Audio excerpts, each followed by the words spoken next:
Hello, and welcome to Art from Heart Beyond the Canvas. I'm your host, Avni Shriram, the founder of Art from Heart, and today we'll be diving into the world of art and justice. We're thrilled to have attorney Joseph Tully as our guest. Attorney Tully is a criminal defense attorney and founding partner of Tully and Weiss Attorneys at Law, a California firm dedicated to defending justice and liberty. A certified criminal law specialist, a distinction held by less than 1% of California lawyers, he has handled more than 1,000 felony and serious criminal cases and is known for winning complex, high-profile trials. Attorney Tully is also the author of the Amazon best-selling book California, State of Collusion, and a frequent legal analyst for outlets including Rolling Stone, 60 Minutes, Law and Crime Network, and the East Bay Times. In his work and writing, he focuses on exposing abuses in the criminal justice system and fighting for the rights and humanity of every client he represents. Thank you for joining us today, Attorney Tully. We're excited to have you as our guest and share your journey with our audience. Thank you for having me. As we were talking before we started filming, it really is an honor to be here. I'm really excited about your project, and I'm just really happy that there's somebody out here doing what you're doing. Thank you. That's wonderful to hear. Yeah. Awesome. So, first off, I would just like to ask you what initially inspired you to pursue your field? Um, so I fell into criminal law. I was not inspired to go. I can't tell you why I went to law school. I didn't like school. Starting from third grade, I just really didn't like it. So, and then getting through college was hard. And so for me, going back to law school, I can't tell you why I did. But once I was out of law school, my goal was to be an internet lawyer. And I went to law school in 95 through 98, graduated, and it would have been the perfect time to start up as an internet lawyer. Like it would have been, financially really great, cutting edge Mm. technology, really cool stuff. And I ended up moving to Fresno after law school. And so I went from the Bay Area, San Francisco, like the heart of the, high tech area, to Fresno where there was nothing. And the only Mm. job that I could get was as a public defender. And I was actually really crushed that, gosh, there's this job I didn't want. The pay's not very good. There's just a very low status, just like it was kind of crushing that my dream of being an internet lawyer, was dashed. And Mm. I started as a public defender and I instantly fell in love with it. Just the people were so great. All my clients are so humble, such good people. You really learn a lot about humanity and just being a good person and how the world should work. Believe it or Mm. not, people always ask me like, "Oh, you're a defense attorney. Oh, how is it being around those bad people?" It's like, look, 99,000 of my clients are great compared to every one bad client. Mm. And, usually a lot of the bad behavior that I see, unfortunately, is with law enforcement, with judges, with Mm. prosecutors, because that's whoever has the power is going to be subject to corruption.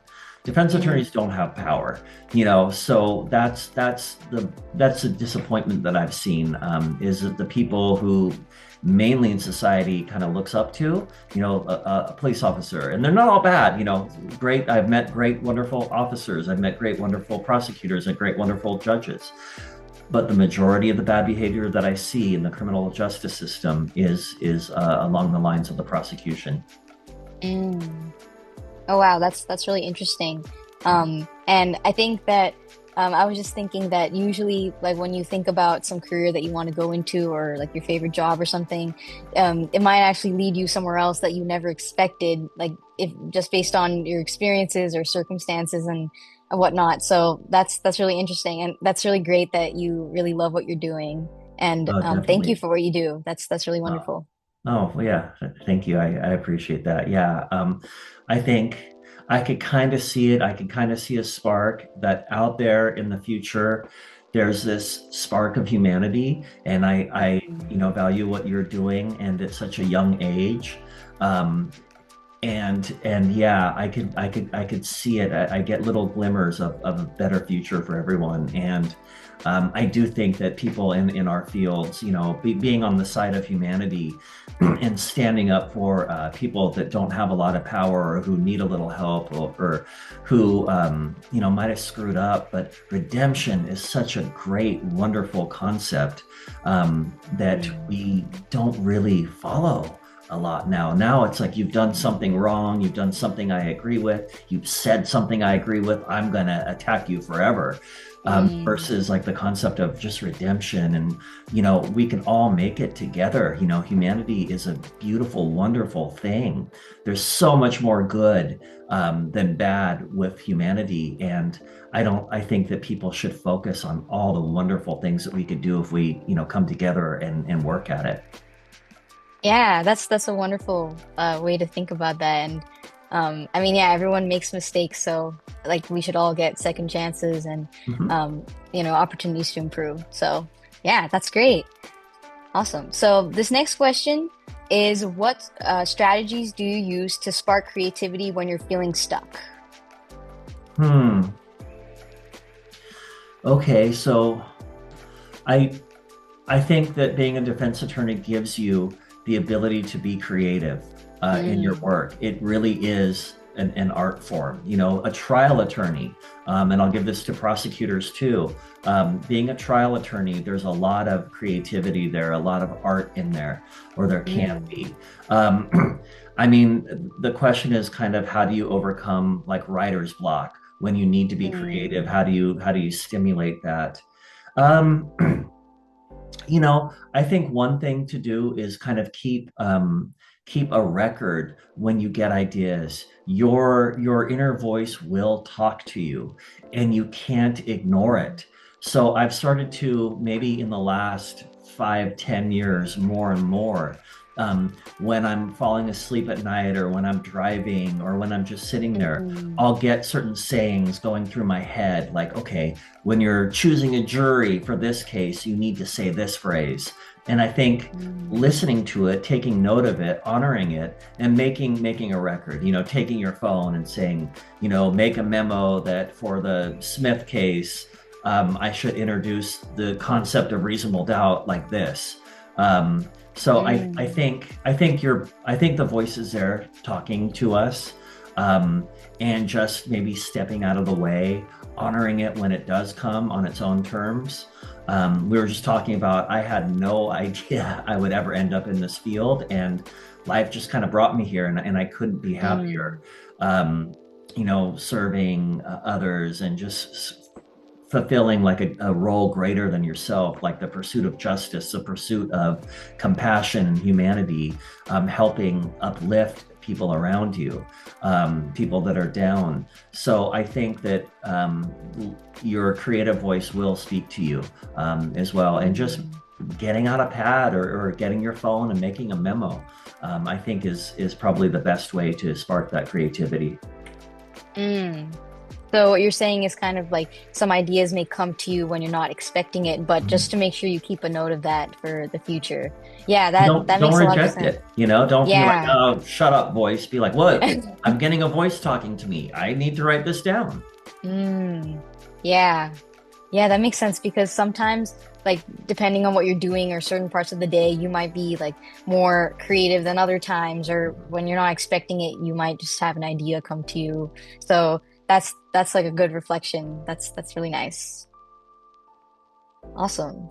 So yeah, this next question is a funny one, but can you share a humorous mistake you encountered in your journey and what you learned from it? Oh gosh, a humorous mistake. Um, it is the practice of law, so that you can never do anything perfect. I Mm, think you could approach it, but in terms of being absolutely perfect in what you're doing, I think it's hard to do in law. Um, Trying to think of I have made a lot of mistakes, and one that was funny.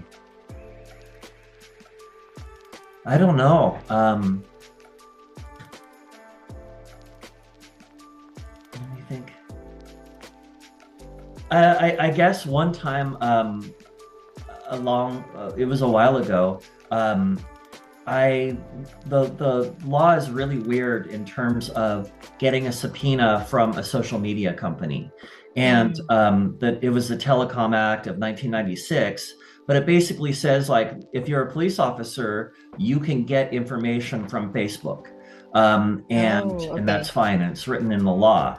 But if you're a Mm. defense attorney, let's say somebody is accusing your client of punching them, um, and it didn't happen and they posted on Facebook, ha ha ha, I got so and so in trouble by lying about them. I told the officers, they Mm. punched me, it didn't happen. Now he's gonna get in trouble. Um, under the law, I would not be able to get that. So, Oh. um, so the prosecution side could get that information, but it's a Mm. lot harder for a defense attorney, which you're defending somebody's rights, and you'd think that you'd have at least equal access to that. And I went in to the courtroom to argue this point, like, look, this is unfair. We can't do this. And my way around it was to say, look, Facebook works with the government a lot. And so this is not a private company that we're getting this information from. You should Mm. treat it as though it's the government because Facebook and the government work hand in hand, and therefore they shouldn't be entitled to this protection as a private entity. Well, in 2026, that sounds like, okay, that sounds like a good argument, right? Mm. In 2012, when I Mm. made this, people didn't know that. It was like I started trying to argue the motion, and everybody in the courtroom, the judge, the DA, they were just drop dead silence. And Oh. they couldn't even respond. Like they just sat there and stared at me with an empty look on their face. Like the concept of a high-tech company behind the scenes actually working hand in hand with the government, how that would affect rights. And I guess that was kind of humorous because there was just this awkward silence, and um, I didn't know what to do. And now I know to break Mm. things down if something's really revolutionary or something or a new kind of thought. I need to break it down and kind of spoon feed it more. I thought everybody knew that at the time. I mean, the information was out Oh. there if you needed it. And again, in 2026, it's like, yeah, of course that makes sense because all the information's come out. But at the time, everybody looked at me like I had three heads and, green antennae coming out of my head. So that was, I guess that was funny, in how they reacted. Yeah, that's really interesting. I mean, I would also expect like at least a few people to maybe know about that or be aware or something, but that's pretty funny. Yeah, yeah. And really what they did is they resorted to like third grade, eighth grade kind of behavior. They just Mm. kind of stared at me, were blank faced, kind of like giggled because it was like nervous laughter. I was like, Mm. I don't know what to tell you. I wrote a really good motion. You know, Mm. why this information is out there. If you doubt me, challenge me and I'll prove it to you. Mm. Um, so yeah, that was in retrospect, that was kind of it was, I guess it was funny. If you were to go back and look and see had a film of how the courtroom was at the time, I think it would be pretty funny. Yeah, that's interesting. Yeah. That's an interesting story. Yeah, thanks for sharing that though. Yeah. Cool. Okay, so for our next question, this one's a more creative one, but if you could collaborate with anyone, who would it be and what project would you envision together? Oh, wow. Anyone? Yeah, anyone. So anytime, living, dead. Yeah, yeah, exactly. Any person. Yes. um, wow. Um, I'd like to I'd like to work with somebody on world peace. I don't think that it's unattainable. I really Mm. don't. Um, I think the phrase all wars are banker wars makes sense.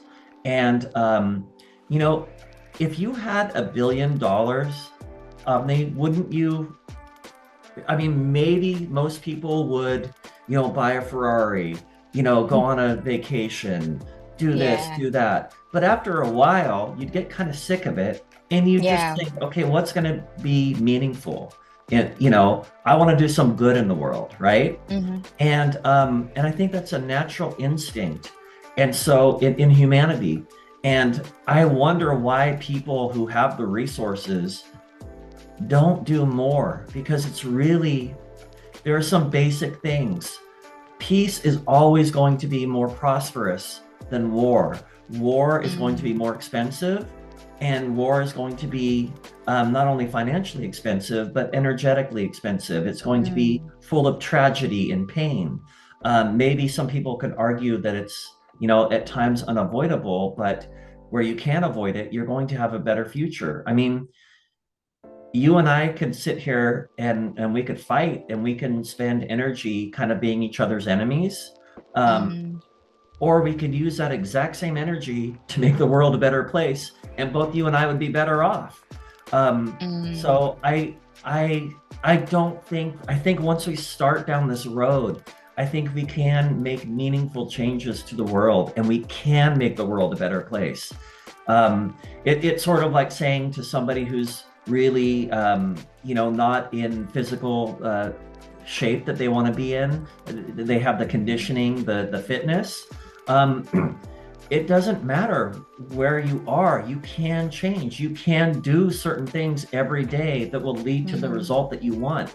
And I think that once we unlock that mechanism, that just good takes less energy than to be bad.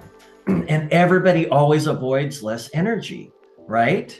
I mean, if Mm. you could clean your room and get it done the same way in 5 minutes as it would take for an hour to do, you would choose, and you get the same result. You choose, okay, well, I'm going to do the 5 minute way. It's the same thing. Yeah, of So why course. don't we do that in terms of just making the world a better place? Mm. I'm telling you, the universal law that good requires less energy for the same given situation in the long run just hasn't been realized by people yet. And I think I would love to work with somebody on getting that message out there.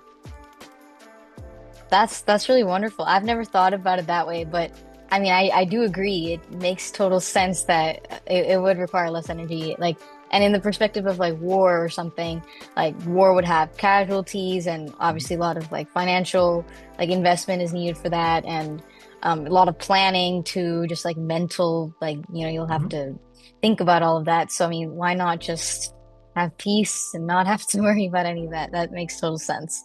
So yeah, that's really wonderful. So would this kind of be like a combined, like just a combined effort? I'm assuming that kind Yeah, of thing. yeah. I think once that message gets out there that look, we can use less energy and have a better world for everybody. I think we could start taking very meaningful steps and really transforming the world.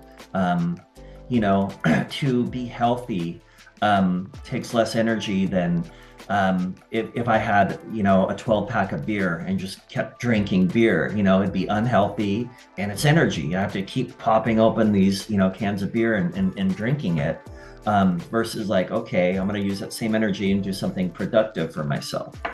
Mm. Yeah, that's a wonderful initiative. That's really nice. Yeah. Awesome. Okay, so our last question today is what is one key piece of advice you would offer to young people pursuing their passions? Um, so I would say follow your heart. As crazy as that sounds, you should have practical goals in mind.